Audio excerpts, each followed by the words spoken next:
Mm, Righto. Well, if you guys are ready, I'm keen to get started. I'll just do the quick intro. sure, perfect. Yep, sweet. Righto, let's go.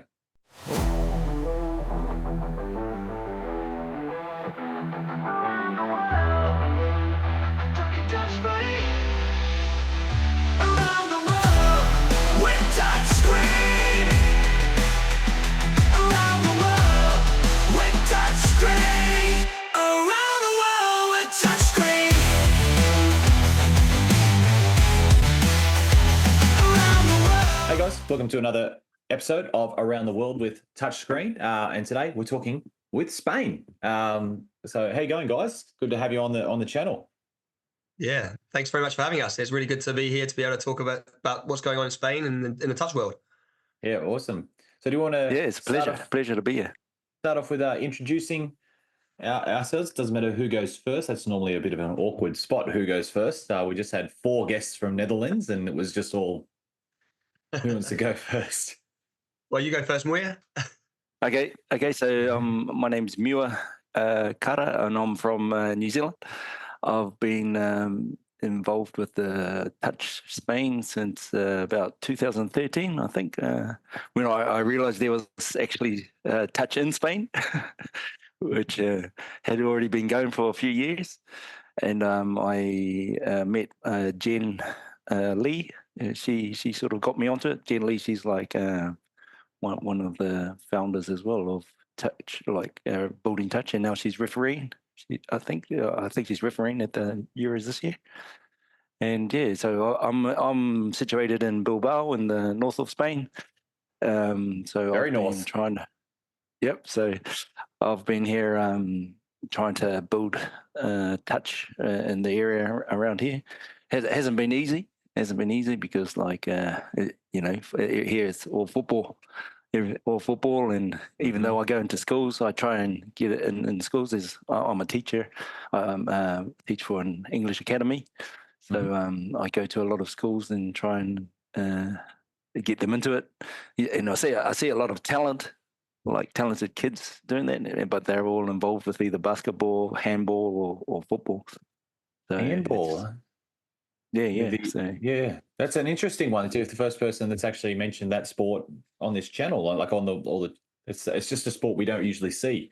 From where I'm from, handball. yep, Apart from the yep. Olympics, we call it just European handball. Is that the one that's like it's like football, but you just throw the ball and you got the goal and the goalie? Yep. So Yep. you got the goalie in there. So here in the Basque Country, especially, they play a lot. Because they don't. Another thing is they don't have big playgrounds like we do back home. They have like a concrete patio, and so they play on that. So it's either football or handball or basketball. So Yeah. Okay. Did you play touch when you were in New Zealand? yeah, so I started playing touch from high school. I suppose when I started playing high school, I was like basketball more than anything else. And then as I got older, rugby took over, obviously. Mhm. But then we had like cricket in the summer, and then guys were playing touch, and so we went along there. I remember when I was like 13 or something, went along with my mates to start playing touch on a Friday night social league in our little town in Patararu. It's a small town in the South Waikato of New Zealand. And Okay. yeah, so I started there, and then I played a rep team for the Bay of Plenty my last year of high school. And then when I finished there, I started playing in other teams, more social than anything. But then as I got into it, I'd make other rep teams depending on where I was. Yeah. Yeah. Awesome. And it's probably good. Good to be like from a country where touch is so big to try and help it develop in Spain as well. Yeah, exactly. So I've just like been trying to hammer it since I've been here, Mm. and the thing is though, because you can't do it in the summer here because they have all their fiestas and like the first, especially like when the rugby season is finished, that's the only time they might be free, and then I'll go, oh yeah, one week we'll do next week touch with like the whole club, and then everyone's keen as, and then the fiestas come and there's nobody. Yeah. Well, I'll tell you what, I've said it before. If there's one style of touch to sell to the rest of the world, it's New Zealand style. It is definitely the most interesting or entertaining style of touch. Oh, we've lost So, him.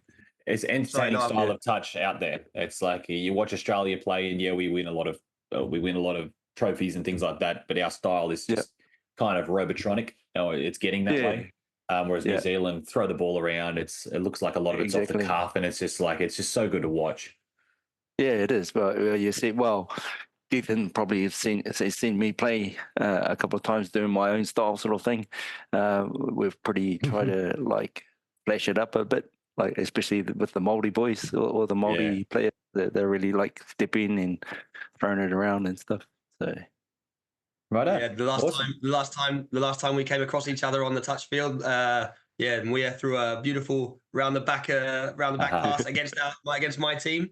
It was a beautiful pass. yeah, Yeah, bit of a that's fluke, awesome. because the girl actually got it. I didn't think she was going to get it, but she got it and then scored, and It was a yeah, peach. It was a it peach. worked. Yeah. Each of a pass. Sorry, we've taken all the spotlight off you, and if you want to introduce yourself as well. Yeah.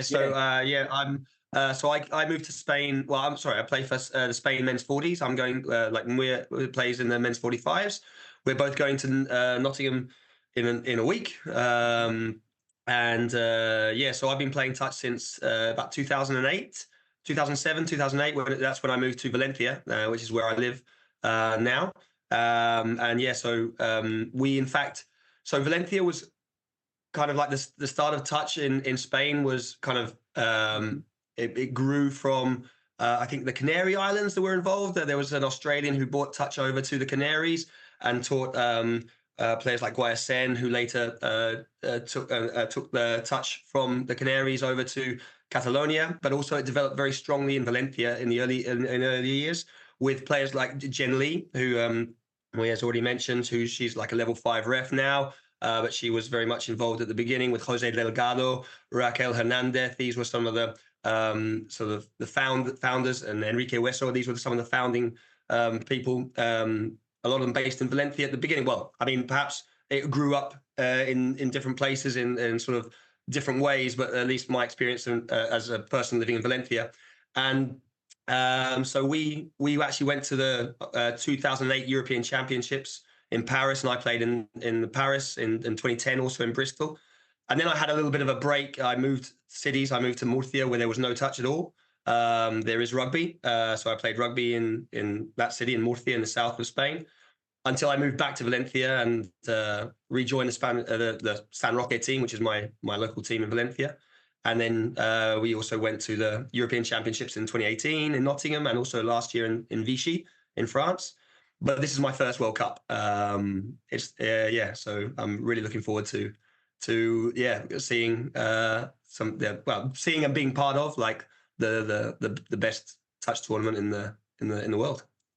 Yeah, me too. It's my first World Cup as well. Muir, is it yours? Yeah, no, my first World Cup. I played with Jose Delgado in 2014 for the men's 40s and the Europeans. So that was in Wales. So that was my first experience with the Spanish side. But yeah, this will be my first World Cup. And really looking forward to it. Yeah, so you mentioned you're from Bilbao and Valencia. That, looking at the map, that's a long way away. Yeah. Is it that far away from each other? Is like when you talk about training for your World Cup team, is there sort of majority of your players come from a certain place and you go there for training? How does that work, or are you all scattered around the country? Yeah, I think well, I'd say. Oh, sorry. Yeah, go ahead. Yep. Go ahead, Muir. Yeah. We're scattered all over the place. So you'll see Madrid is more central for everybody. So most of the people go to Madrid for the concentration camp, or the training camps. And so we have people from Barcelona, Canary Islands, Valencia, Bilbao, and via the Lid as well, which is like a couple of hours from Madrid. And in Madrid, so yeah, we've been training. Is it monthly since September? I suppose once a month, sort of thing. Mm-hmm. Hey, Gethin, that's right. Yeah, roughly monthly. But we've had some training camps in Madrid, some training camps in Barcelona. I know that the men's 45s, you guys didn't come to a training camp that we had in Barcelona recently, just a few weeks ago, because you'd participated in a tournament in Portugal. So that was like the first time we'd really played together, the men's 45s. So we had these training camps and like would play against like the other selections, the other Spanish selections for training runs sort of thing. But as a team playing together, that Portugal tournament was really good. It wasn't a high level tournament, but the Portuguese men's 40s, 45s, the mixed team as well were there. And so we were able to see how we could compete against them, and it was really good. It was really good getting the guys together and having a good run around at that tournament. So that was like 2 weeks ago. We did that. Yeah, awesome. So got to ask this because we're talking to a lot of nations about the challenges with other sports that are so dominant around where they're from, and from in Australia we see. So one of the most popular sports, especially with kids, is football or soccer. We call it soccer over here. And while it's popular, if you're a good player, we don't really have much elite soccer in Australia. But we know that like Barcelona and Madrid are like the top of the top as far as football goes. Athletic Bilbao, yeah. So I imagine Spain is just football crazy. Yeah. And I'm guessing that's a huge barrier as far as trying to get people interested in a sport that's completely different shaped ball and very, very different sport to play. I'm guessing it's mostly football kids that you're trying to bring across, or is rugby a big sport in Spain? Well, I was about to mention as well, because I mean, like because I've seen some of your videos as well, speaking to countries like in England and Wales, etc., where rugby is already a hugely popular sport, and so in that sense they have a bit of an advantage because people are growing up in a culture where rugby exists, they know what it is. Rugby is like there's a lot of people in Spain that still don't really know what rugby is. It is a growing sport. But like you still hear people who confuse it with American football, for example. That's if they're not in the rugby world, it is a growing game. But so rugby has to compete with the likes of football for attention, and then so touch also has a lot of ground to make up in that respect. Not only sort of capturing the attention of people who are interested in rugby, but people who have never even seen or watched a game of rugby in their lives, and that also has a knock-on effect as well. For example, like the amount of people playing football, etc. And I don't know what it's like up in Bilbao because your weather conditions are a lot more different.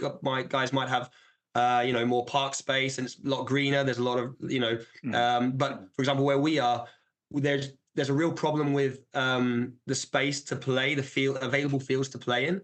Everything like there's in Valencia, which is a city of almost 1 million people. Wow. There are three rugby pitches in the city. That's rugby pitches, and that's catering for I think 8 or 9 rugby clubs with all their the men's seniors teams, the women's teams, all the kids.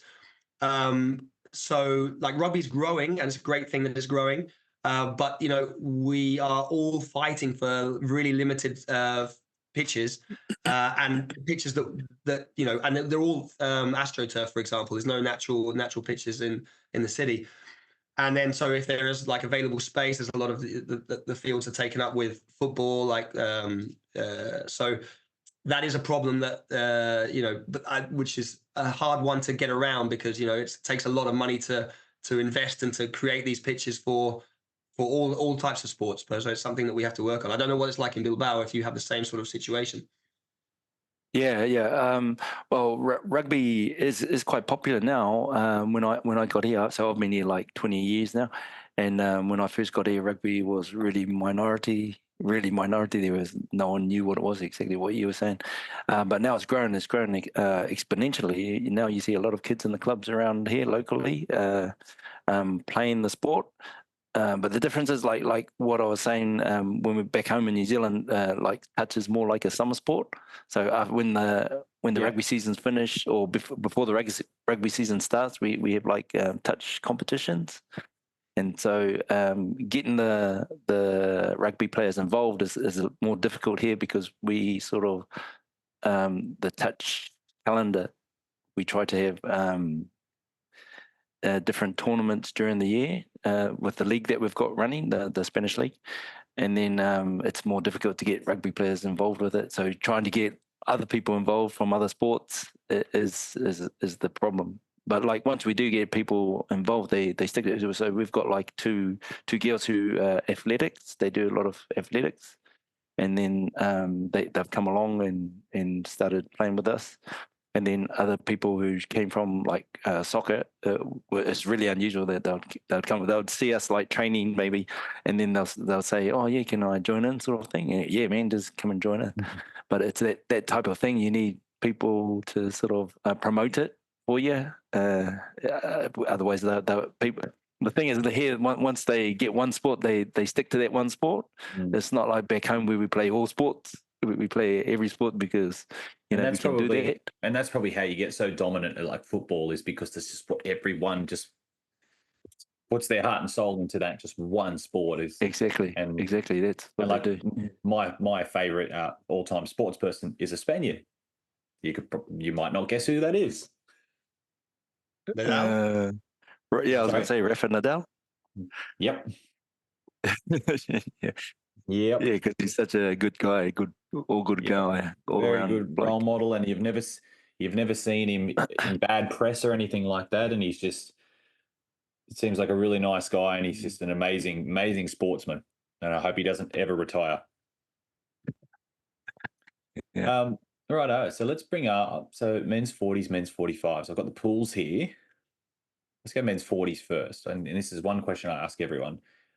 Any games in particular that you're really looking forward to? This is men's 40s. Any games you're really looking forward to playing in your draw? Yeah, so we kick off with the Cook Islands, which just the first game in the World Cup. I'm really excited for, and also really intrigued to see, like, because it's never seen any of their games, don't know anything about them at all. I mean, I imagine they're going to be kind of like a very strong team in the New Zealand sort of style as well, and really looking forward to that. But as I'm so I was born in New Zealand and then moved to England when I was like 10 years old. My mum's Welsh, and both New Zealand and Wales are in our group. So like, as on a personal level, that's they're two games that I played Wales before, and they're great. And in fact, well, I don't know if the Wales team is going to be the same as the one that we met in Vichy last year, but they're a great bunch of lads, and I'm sure there'll be some crossover in the Welsh team. It was a really good game, and a lovely bunch of people, and so it's always nice for me to play Wales and also New Zealand. I have played against the New Zealand Academy team before, because one of the real pushes and things that really got us going in Spain early on was Peter Waters brought over a New Zealand Academy team in 2008 and 2010, and they were really instrumental in terms of helping us develop, some of the at the time, what would now be kind of like basic moves, but for us it was just it was a whole new world. We weren't really playing touch as such before they came over. It was while we played a New Zealand Academy team, we've never faced the main team, the Touch Blacks, and so yeah, it'll be very exciting for me to play both those teams. Yeah, absolutely. And Cook Islands, I don't know about all of them, but a lot of them are actually based in Sydney. Right. So there's one big Sydney club that has a lot of Cook Islands heritage within a few families, and they've brought together the teams, and I believe that they're playing out of Sydney. So it will be like playing an Australian style. They're all Cook Islands. They're like, if you looked at it, like, you'd be like, oh yeah, that's Cook Islands. But yeah, they're based in Sydney, and it's a very, very dominant club that they come from, and they play really, really exciting. Really exciting. There's some real young. I know, obviously, the men's 40s won't have them, but like their men's open will be like a men's 20s team. It's real young, raw, but very talented. And the 40s men's, there's probably a lot of very experienced coaches in that team. So it'd be very interesting. But yeah, New Zealand, very strong. Do you have a rivalry with France? I suppose we played. They're next door to you. That's why I'm asking. A friendly rivalry, I'd say. But like we like last year when we were preparing for the tournament in Vichy in France, we played what was really useful, like a triangular tournament with Portugal and France. And so we met up in 3 different tournaments over like in the build up to the tournament last year. And we got to know all the players and socialize with them as well. And so on a personal level, we get on very well with them. As a country, I mean, like France have gone on, like they've gone on a few steps. They've sort of like they're now competing up with the best in Europe. And so in terms of the competitive level, like we'll always give them as good as we get. Like, but it's France they've got a really good base now for to compete in quite a lot of the categories. Where Spain still, we're working towards that. Okay. So in terms of competitively, I guess not so much, but like in terms of like the local rivalry, yeah, why not?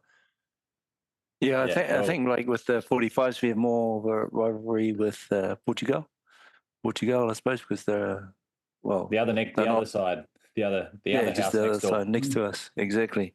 And Italy in the last 40s I went to Italy we were playing as well, but I don't know if they're in this year's the men's 40s or 45s. The 40s, they're not in our group. I don't think they've got a 40s team, but they're not. At least they're not in our pool. Yeah, they I do have got the 45s up now. So yeah, you've got Australia, Chile, Fiji, Jersey, Papua New Guinea, and Wales. Anything exciting you there? I'm just happy to be able to that we'll last through these first games. But yeah, because they're a really exciting team. But I know Papua New Guinea and Australia be quite difficult. I've seen Chile have been quite experienced team as well. They've been playing a lot. Spoke to Chile last week actually, and they are super into their touch. Like they're working really hard, which is great. Because Jose Delgado, he went there. He coached them at the last World Cup. I think the mixed team. He was coaching them there. So they're pretty up there as well, I suppose, in the world of touch. Yeah. But Australia, Fiji be close games, I reckon. Well, Fiji, Fiji, you just don't know who they're able to send, because I imagine it'd be very expensive to get from Fiji to England. If they can send their best athletes, they'll be unstoppable. Like they're just. Well, I know there are a lot of Fijians based around Europe, so there you go. Like whoever they send, The 2 times I've been to Fiji, like just hanging around a holiday resort, there's a guy cleaning the pool, and he looks like he could run a marathon. Like he looks like an Iron Man. Like that Ninja Warrior, the show, and they do all I'm like, he's a pool cleaner. Like, what's going on? What's in the Fiji genes? Exactly. Yeah. But yeah, Australia would be good. Yeah, keep going. Yeah, I was lucky enough to visit Fiji years ago, and I remember like just outside when the school's finished and all the kids came out of school, you just see the parks full of like 30 on 30, like all throwing a ball around, like everybody involved. It was brilliant to see. So yeah, they've all got the skills. Oh yeah, they do. They do. Papua New Guinea, I imagine, would be the same. We're actually trying to get. We've got both Fiji and Papua New Guinea in our rugby sort of competitions in Australia at the moment. Not our top tier, but maybe a second or third tier. We've actually provided funding for Fiji and Papua New Guinea to have their teams flown over and play their away games in Australia, and we go over to Fiji and do the same. One second. Yep. I'm just choking on my own breath. So yeah, so sport is getting some funding from the government as well over there to do obviously the fly in and fly out. So hopefully it filters onto touch as well. Yeah, that'd be good. So touch in Spain again. Social side of it is where you guys are from, Bilbao and Valencia or Valencia, are they sort of the most popular spots for touch, or is the bigger cities, I guess, bigger cities, Madrid and Barcelona, are they sort of more popular for touch? Or is it Yeah, sort of so even? I'd say so in Valencia we've got one club. It's a decent club, but we've got no local competition there. So yeah, it's something that we're always trying to develop and push, but try and encourage some of the other rugby clubs. Because as I said, we've got 8 or 9 rugby clubs in Valencia.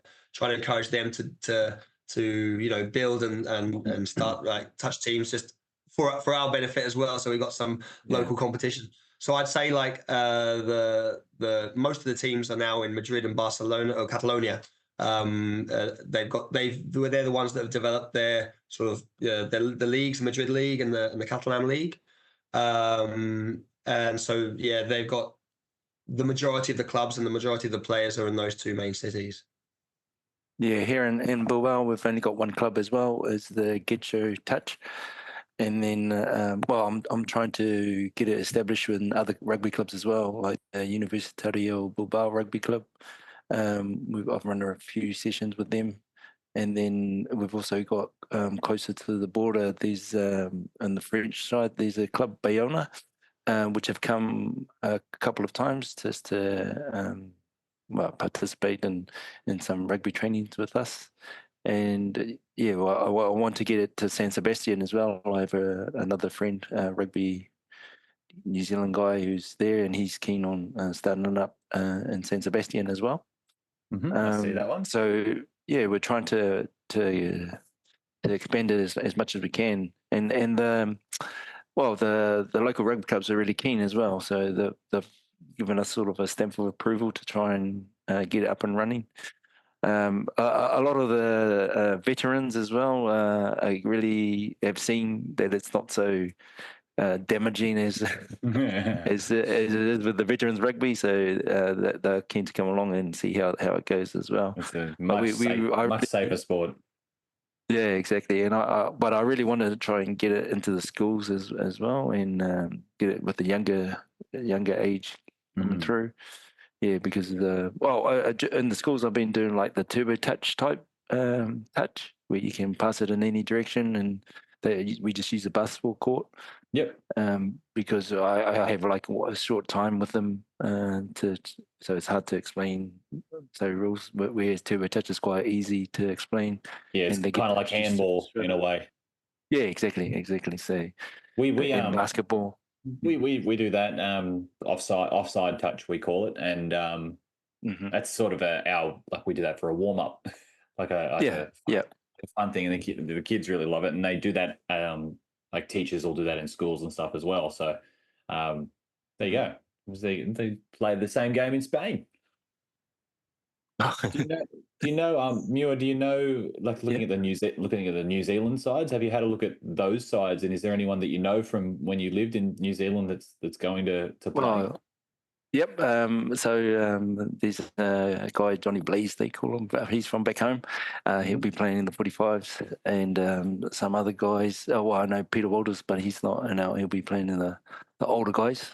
Thank goodness for that, because he's one of the machines. Yeah, Mr. Dutch. I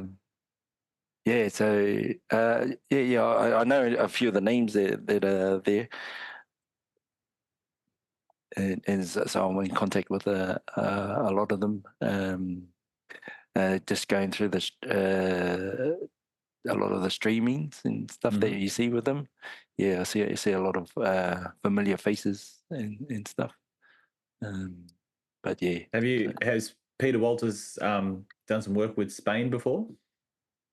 Well, he was with Gethin. No, he came to Valencia. Oh yeah, in the 2008. He bought the academy, the academy team. Yeah, hopefully we can get him over to do some more up here in the north, working with us. Yeah. Well, when I was in China earlier in the year, because I'm with the Chinese national teams, he was there at the same time I was. And when I had the mixed open team and we were training, he basically took anyone that was interested from China, and a lot of people showed up, and then he did a workshop with them. So that was the first time I met Peter Walters, and very nice guy, very nice, down to earth, just loves his touch football. But he shares his knowledge, like he'll share his That's knowledge it. with anyone. Yeah. Yep. Yeah. So the last time I went home, he was doing a training camp in Auckland, and he knew I was coming, so I bowled on up there and just joined in the training camp. And he goes, "Oh, are you free next Friday night? We've got like a touch." He's that sort of guy. But come on down, we're playing. But I wasn't able to get to play with them. They had like their social night or club night there. I just can imagine someone like Peter Walters, if he was to get injured, how devastated someone like he would be. It's like, I can't play touch, because it's just he lives and breathes touch. Like when I was over in China and he was there was a Hong Kong international tournament there. It was basically like it felt like a Euros but with Asia, like an Asian tournament, and he had his Galaxy team over there playing in the open men's, and he was just outstanding. He was playing like he was like 30 years younger. Yeah. I know he takes really good care of himself, and so he's hard out into it. Right. So, you got any questions for me about touch from where I'm from? Some normally are looking to ask me a couple of things. Anything that you've been curious about in Touch Football Australia, or even just as far as the channel goes? So, on a personal basis, I know you're involved in the Chinese. The Chinese, is it what category is the team that you're involved with? Mixed open. Okay, but you also but like, for example, and how's it been? For example, have you really been integral in developing touch in China, or was there like a base of touch in China before you went over? There was a small base over there. I haven't really been involved in developing. I haven't had enough time over there. So when I go to China, I basically fly there on Friday, get there Friday night, and fly out first thing Monday morning. So I'm really only there for the Saturday and Sunday, and it's just for the training camp. So I'd like to, but it's just more of a time thing. There's just not enough time around. But yeah, there's a basis we train in Guangzhou, which is down south, and then we also have a lot of our players from Shanghai as well. And then there is also like some touch in Beijing. So it's kind of like the three in China. So it's cold in Shanghai, it's really hot in Guangzhou, and I imagine it would be nice in Beijing. But yeah, so it's really good, really good. There's a lot of it's really popular in the uni actually in Guangzhou. So we were supposed to do actually a development session with all the uni students, but as we were driving there, this massive storm came in and it just cancelled it. We couldn't do anything, and they didn't have access to like the to go inside or anything like that and do video sessions and things like that. So we ended up having to cancel it.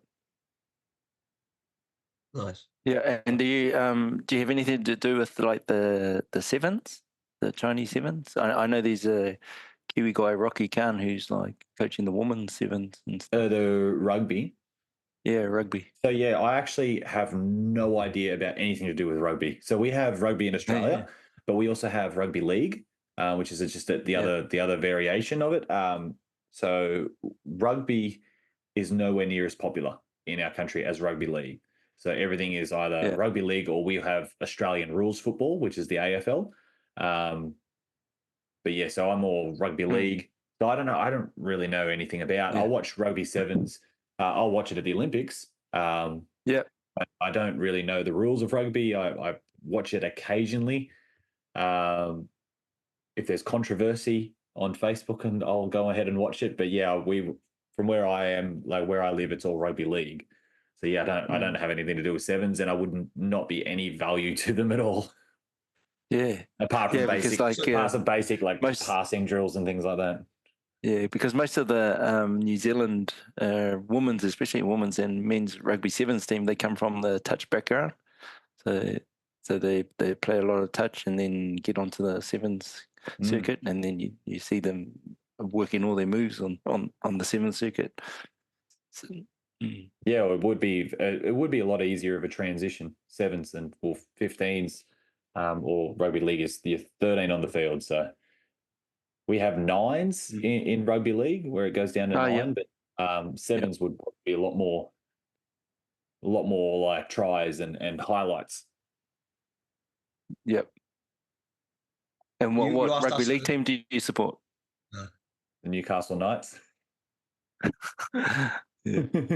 That's just my like, I'm a Warriors fan. Yeah, So up the wires. when I was in Hong Kong, our Chinese team were playing at Hong Kong, the Warriors were playing against the Knights, and we got about three players in the Chinese team that are from New Zealand, and the bet was I had to yell up the wires at the presentation on camera if the Knights lost, and the Knights lost. So here I am yelling out up the wires. Up the wires. Yeah, but that's it. I think Nice. that's everyone's second favorite team anyway. From where I'm from, everyone loves. No Oh, one hates yeah. the Warriors. It's a team that, especially from COVID, they Yeah. moved Yeah. and lived in Australia away from their families for 3 months just to keep the game going. So everyone Yeah. likes the Warriors. Yep. So do you get like funding for touch in the Chinese mixed team that you're coaching, or they self-funded to get to the games?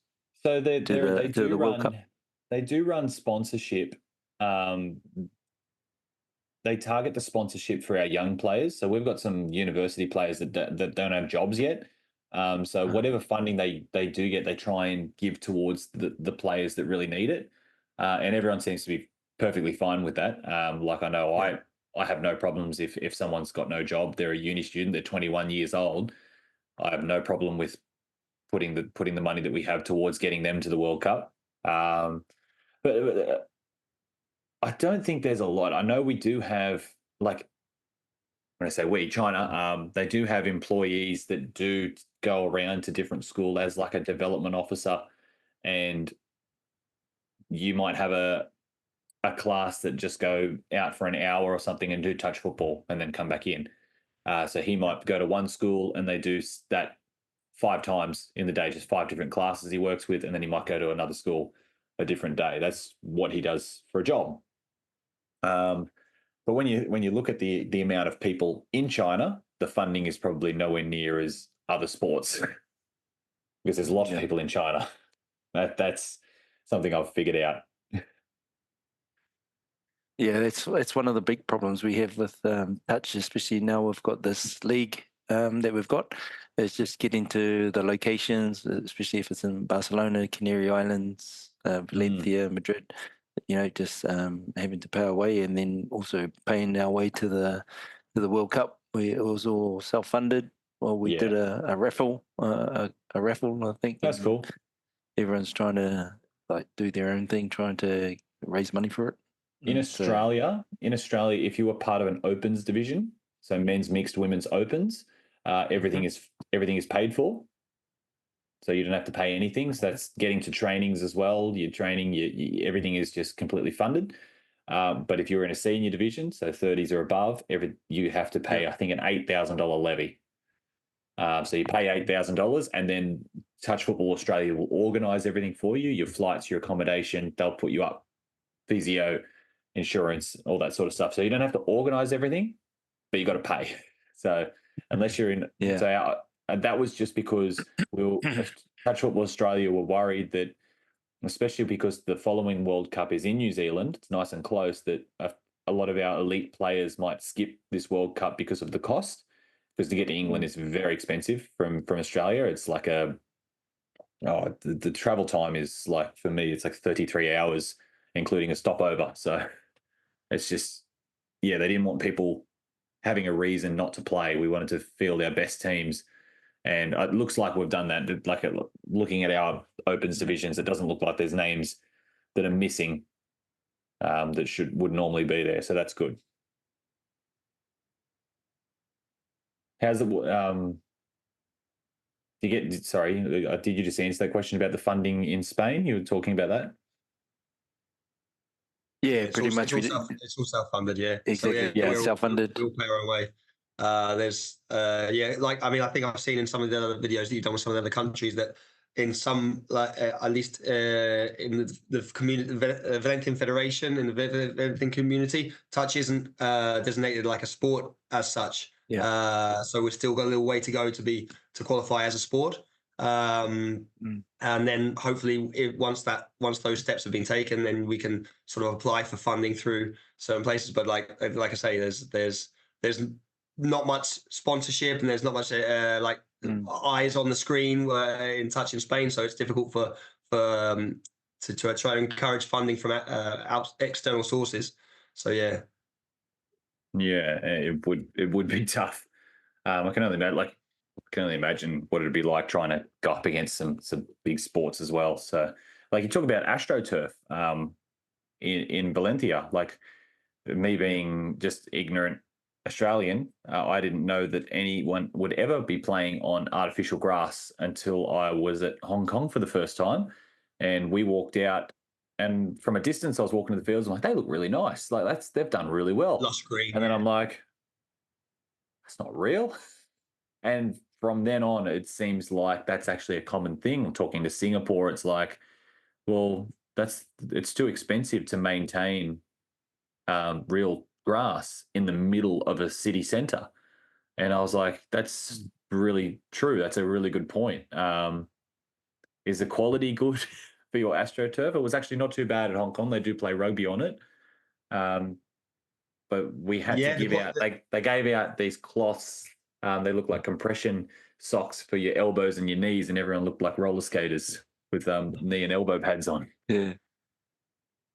Yeah, I tend to skip the pads and just accept the fact that my knees and my elbows are going to be like, I'm just going to lose skin on them, and just take a week to recover and then be back on them again the next week. So yeah, the quality is actually pretty good. Like where we play, at least, the pitches are pretty decent. That's the pitches where they also play rugby on them. So there's a bit of investment in the quality of the pitches there as well. But yeah, it's artificial, so it's good. You're going to burn. It's going to take the skin off. It's just something you have to kind of put up with and try and get beyond. Well, it has benefits too. Like the last time I was playing on AstroTurf it was pouring rain, and it ended up being like an inch of water just sitting on top of the grass, which was annoying. It was like playing in a little shallow pool. But as soon as the rain stopped, that water was gone in 5 minutes. And it was like it was never there. So the drainage on an AstroTurf field is just like amazing. Like it's been a very wet winter from where I am at the moment, and a lot of sport is just getting cancelled because of the state. The fields just can't handle it. Whereas AstroTurf, it's nothing. It's just Exactly. always good to play on. So it does have its benefits. Yeah, here in Bilbao we have a couple of AstroTurfs, and they're really, really good quality, and that's a good thing about training. When it's raining in there, there's no puddles or anything, no problems with it.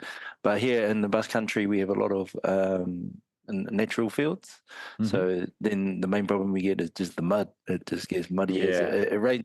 Bilbao's the rainy capital of Spain, so we get a lot of rain here, and some fields just get like, especially after rugby players have been training, or that's what we get. So it's good when we're able to get one of the artificial pitches to train on or to play on. I wonder, but like when I'm playing, I never dive. So yeah, I never dive with the ball. I'll only ever dive in defense because you can control how you land a lot better. No, I tell the guys from the start, I'm not going to dive. I'll give you the ball and then you dive. Yeah, okay. So it's like, do you reckon that they'd ever play a World Cup or a big international tournament on AstroTurf? Or do you reckon that they'd be always traditionally on grass? What do you reckon? I think the technologies are getting really good. And in fact, I was listening that there's some of the I think most of the Premier League football pitches here in the UK, they are now these kind of like desi pitches, these hybrid pitches where they have it's grass, of course, but they have like strands of I don't know, every so often they have like strands of artificial grass, and it's kind of holds it together. It's kind of like it's obviously grass, but it's like a little bit of a hybrid. And I imagine that maybe as the technology develops, augmented. That's the word I'm going to use for it. There you go. And so I imagine as the technology develops, like more people are looking at cutting costs of maintenance and the fact that, like as we said, you can play in almost all conditions. And yeah, I imagine it's something that's going to improve on. And I would say that there will be touch on AstroTurf in top competitions in the future, I reckon. I think you're right as well. And a common topic is talking about the possibility of touch being in the Olympics, and I think that would be on AstroTurf as well, because of where the Olympics are. It's highly dense populated places, and I don't know. I'm guessing that when they play football in the French Olympics, it's probably going to be that sort of same grass you're talking about, the hybrid.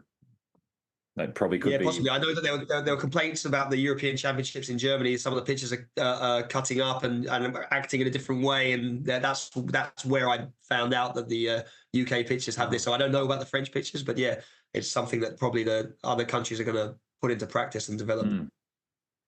Yeah, well, we've the World Cup, the last World Cup that we hosted in Australia was fairly cut up fields, because we got a lot of rain in the week leading up, and it was just a mud pit.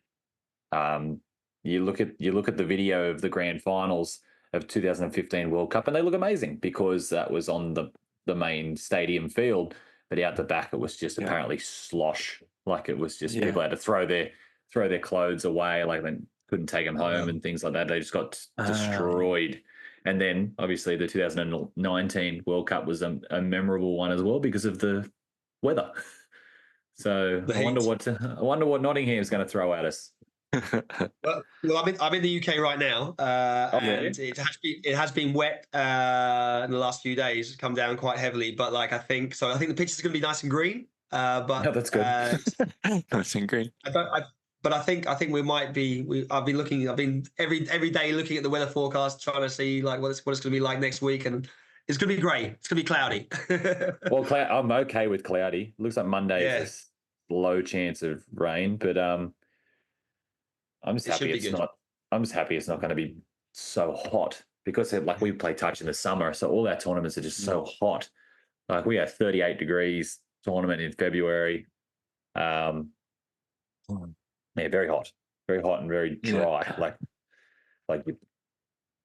Very hot. But that's good. It'll be nice and green. So no cut up knees and elbows from diving. You know what? A perfect tournament, Muir, to make your dive debut. Yeah, there you go. Yeah. We had I've go all out for it. Yeah, I've coached players. They're not divers, and occasionally they might fall to the ground. Just if you've got to ground the ball quickly, they just fall, and they're adamant that wasn't a dive. I just fell over. I just fell over the line. Whereabouts in the UK are you right now? Have you gone right now on the south coast?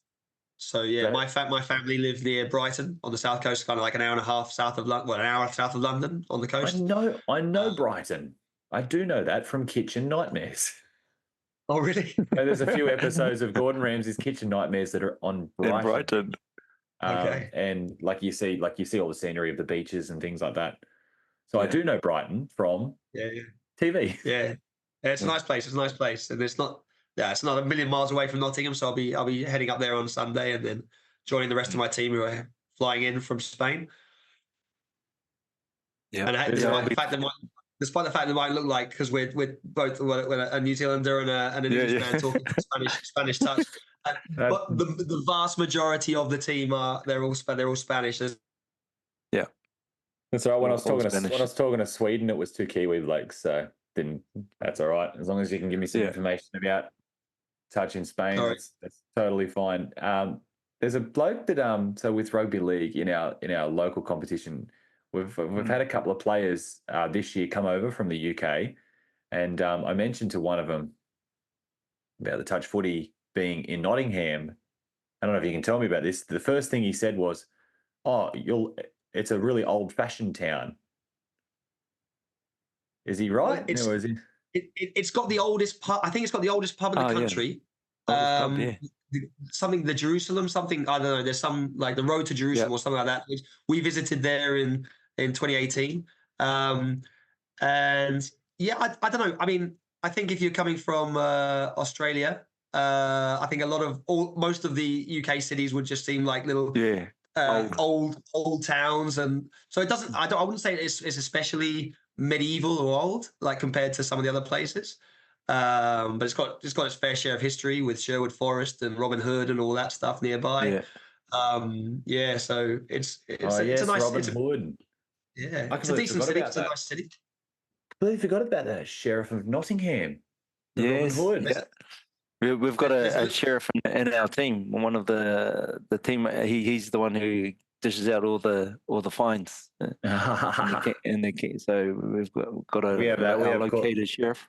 We have a kangaroo court is what we have. So we had that last year. We had a game on the live stream, and on the Saturday night when we had our team dinner, we all went back to the house that we're all staying at, and we put the game up on the screen. And every time someone made the tiniest of mistake, we were nitpicking. Every time someone made the tiniest mistake, you had to stand up and you had to own it. And if you didn't own it and apologize, you had to have a drink. And yeah, it's good fun. That sort of stuff. Yep. Okay, so Nottingham. Would you say that Nottingham is like, if you were going to have a touch football World Cup in England, Nottingham is the obvious choice? Well, they put on a really good tournament in 2018. That was the European Championships there. I remember those pictures there. Were you there, Muir? Did you come? No, I didn't go to that one. No. It was. I remember the pitch. I remember that summer was really hot. It was a decent UK summer, and so the pitches were hard. They were brown. Very little grass on the tops. But this year, I've seen some of the footage of the England camp talking about the build-up and the preparations for the tournament this year, and the pitches look lush, and the whole area around there is lovely. Like, and the university, sort of the accommodation in the campuses, in the university campuses, was really well set up. It's all quite accessible. Nottingham's not the biggest city like in the UK, so which is a good thing, I think, in terms of it's big enough to be able to take on, the 3,000 or 4,000 people that are going to be coming in for the World Cup. But at the same time, it's not so immense and so spread out that it's really difficult to get from one place to another. So I'll be honest. I've lived in Spain for 20 years. My knowledge, I know Spain a lot more than I know the UK. So like I know my little neck of the woods in Brighton and a few other places where I've visited before, but so I can't really compare it to like Manchester or other cities like that. And London, of course, would obviously put on a good show as well. But then London is going to be much more expensive to get accommodation and things like that, and everyone will be much more spread out. I think the fact it's in a city like Nottingham, the size of the city, is going to be really good to have. I think there'll be a feeling that touch has taken over that city completely for the weekend or for the week, which is, it's a nice feeling to feel like, this is. Yeah, it's just like when I think of cities in England, Nottingham, like we know Nottingham. It's just not the first one that we think of. We think of obviously London, Liverpool, Manchester, Sheffield are the big ones that I think of, and maybe Leeds, just because of the rugby league, how dominant they've been when we watch rugby league, Leeds Rhinos. So yeah, that's good. And everyone says great things about the 2018, was it 18 Euros or whenever they had the Euros last, about how good it was set up and that the field quality was good as well. So that's good. Where would you, if you had a touch football World Cup in Spain, where would it be? Well, they had a the veterans. It was like a World Veterans Club rugby tournament in San Sebastian, and because in San Sebastian they have a lot of these. I think it's where the Real Sociedad, the football team, have a lot of fields up somewhere around the mountains and stuff. So they had a lot of teams playing there. Maybe in around Madrid somewhere that they might have. It depends on. I know the Complutense University in Madrid. They have a lot of grounds where they have a lot of sevens competitions there. So that could be another place. But it would have to be like another university. Yeah. I think we could promote a nice touch tournament in the Canary Islands. I'm just thinking of all the British Oh, the yeah. British players and the rest of Europe and the rest of the world. Thinking, a week in the Canaries doesn't sound too bad either. As long as it's not another fire festival or whatever that is. That's something. I don't know if Yeah, you've heard exactly. of that. As soon as I hear of Canary Islands or having a big major event on an island, I think of the fire festival. Have you heard of that before? No. Oh, What it was the was fly That was festival? like that was in the Caribbean or somewhere, right? Yeah, in the Bahamas or something. They advertised this music festival Yeah. on like where it was super expensive. It was for rich people. So it was like Uh, $3,000 a ticket. You stayed, and then you would buy stuff like you would stay at this villa in the Bahamas, and then when everyone got over there was nothing for them. There was no music festival. oh, There was all these military survival tents that was set up that Yeah. weren't even finished. So there was like thousands of people that just landed in the Bahamas that were kind of stranded. Yeah. There was nothing. There was no food. They couldn't get water, and it was just a free for all. So it was just a complete disaster. wow. But that's I'm That sure wouldn't that happen to was, Canaries. no, it wouldn't. It was a colossal of errors, that one. But I know. If I was keen to go to Spain, like somewhere in Spain, Canary Islands, that would be really cool. But like Barcelona is probably the most well known city in Spain from where I'm from. So any excuse to visit there would be pretty cool. And Madrid, we hear about Madrid a lot, but like I would have been able, like if I saw Spain and I didn't see any writing on it, I could point to where Barcelona was, and I'd have no idea where Madrid would be. Right in the middle, just set Right the in the center of middle. the. I know that now. I've got it. Smack bang in the middle. It literally looks like someone's just like pressed it, and then cracks with the roads have just Yeah. Yeah. just It's like transcended from the middle. Yeah, It's like So if you Rome, wanna get- all roads lead to Yeah. Rome. It's the same with Madrid. All roads lead to Madrid. that's true. That's couldn't be more true. Well, they have kilometer zero in Madrid, eh? In That's the right in What's front of right in front of the town hall, kilometer zero. There's like a little thing on the ground, and it's kilometer zero, and that's where every road starts from there. Oh, okay. Yeah, So it's like almost a central point. exactly. Yeah, Okay. We have one of those in Australia. It's like a point in Australia where it's the absolute furthest you can be from any coast. Wow. oh, really? In the desert, in the middle of the desert. It is literally in the middle of the desert, and it's actually quite popular for people to just like people that are retired when they go traveling. They actually go and just take photos with it. Yeah, And it is literally just this stump with a plaque on it saying like most central point or something in Australia. So it's like, I'm the furthest away I can possibly be from a beach right now. Australians do some silly things. Like there was a guy who he went to the point where 3 states meet each other. So I think it was Northern Territory, South Australia, and maybe New South Wales. And there was a sign saying where like all the borders were, and he put a beer right in the middle of it, and he's like, I'm going to crack open a beer in 3 states at the same time. He literally drove to that point just to do that. yeah. How long would that take him? Oh, that would have Yeah.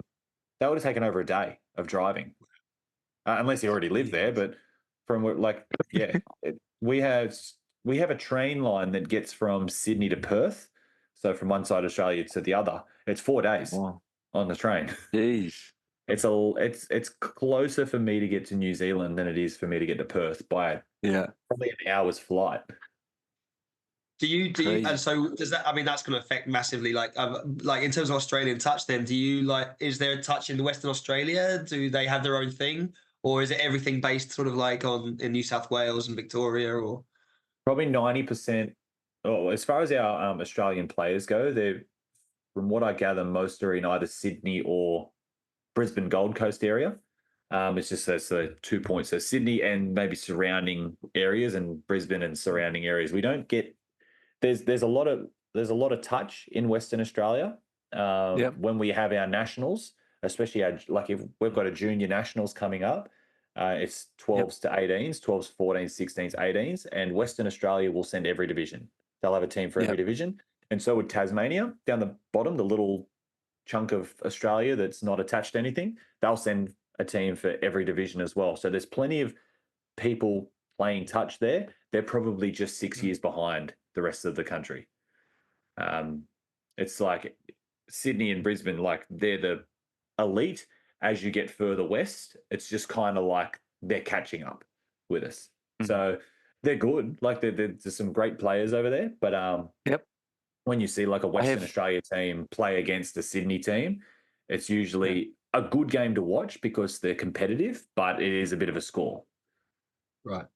Yeah, I've got a mate who lives in Perth. His a daughter, I think she's playing in the youth thing championship that's coming up. Yeah, Ella White, and my friends who play over there as well. And Karatha, I think Karatha is the touch. And it's funny, the Western Australia kit. I actually, when I first started doing some podcasts, I was wearing my Western Australia stuff. Like it was just because I had yellow arrows and stuff like that, and I was like, it was black and yellow. Yeah. And then the guy from KRP Sportswear, I didn't know him. He just messaged me one time and said, I've done some branding for you if you like it. And he based it on the Western Australia. So this is basically the Western Australia kit, but just swap the black and the white around. Okay. So my whole branding is based off Western Australia. But they're the coolest looking. They're the coolest looking outfits. The yellow and black. Everyone tries to swap for Western Australia kit. Yeah, the Tiger, Western Australia Tigers. Yep. Does Spain? I know, like in Australia, with the kangaroos. Does Spain any animal attached to Spain? Like, what would your national animal be? The lynx. The lynx, I suppose. Yeah. So we played. The lynx is like a cat. Like it's like a wild cat. Yeah. And so we played a few. Have you heard of the permit tournaments? Like so. No, I haven't. They were like not the European Championships, but they're like it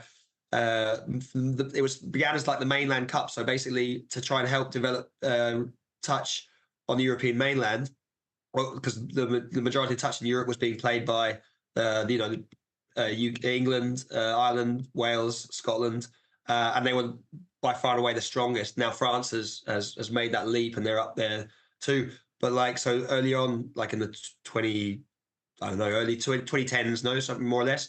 The mainland cup was like a tournament for the countries on the mainland, Italy, Spain, Germany, etc. And then they developed a thing called the permit. So they're not like it's not like an official European Championships. It was like a development tournament for European teams. And instead of being the Spanish national side, we'd go as the Lynx. The Linces would be the name of the team, and the German team were the Pumpernickels. I can't remember some of the other names, but they would choose like an emblem or an animal or something that was representative of their country. And so they were representative teams in a way, but not the national side, if you like. And it was a good way for us to try. It was great for teams to play against similar level teams to try and build that experience and to get a few wins on the board, because like otherwise it's just demoralizing being on the end of cricket scores against some of the bigger nations. And then so it was a good way to good. Push that development. But that stopped now. Well, at least it stopped for a while. I think the last one we did was pre-COVID. So I haven't seen anything like the permit wide. Before I get fact checked, we're not the kangaroos, we're the emus. Kangaroos is rugby. Rugby league, isn't it? Yeah, rugby league is the kangaroo. Rugby union, wallabies are the rugby. Yeah, wallabies. So we've got too many Australian animals that are nowhere else. And you got all the dangerous animals as well: sharks, spiders, snakes.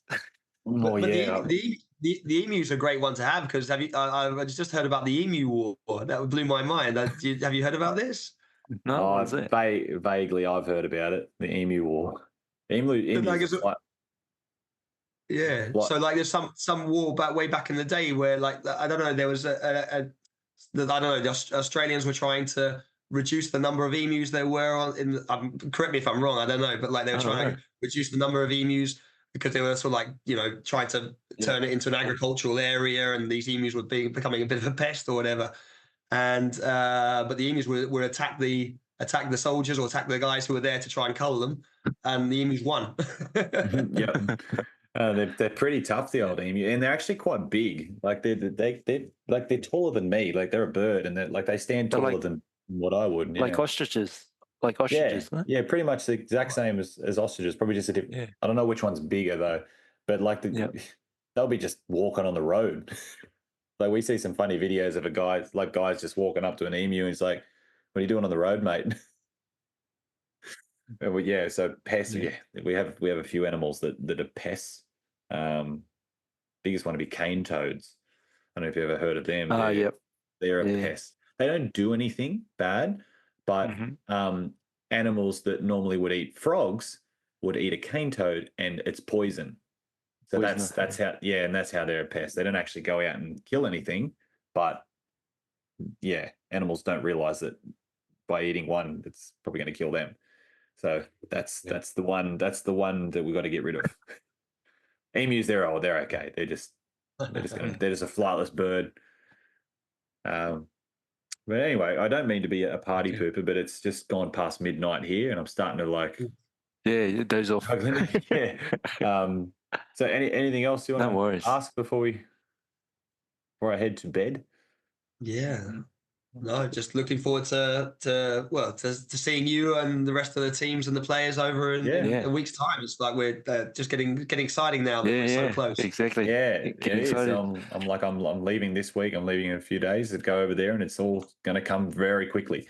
But yeah, I'll definitely I'll come catch up with you, and I'll hopefully come and watch a couple of games, and see me dive. You might see me dive, mate. You might see me dive. If you see me watching, you got to dive. Yeah. All right, guys. Thanks for joining in, and hey, it's been a pleasure. Not a problem, guys. I'll see you at Nottingham. Thanks, mate. Okay. See ya. Bye-bye. Bye. Around the world with touchscreen. Around the world with touchscreen. Around the world with touchscreen.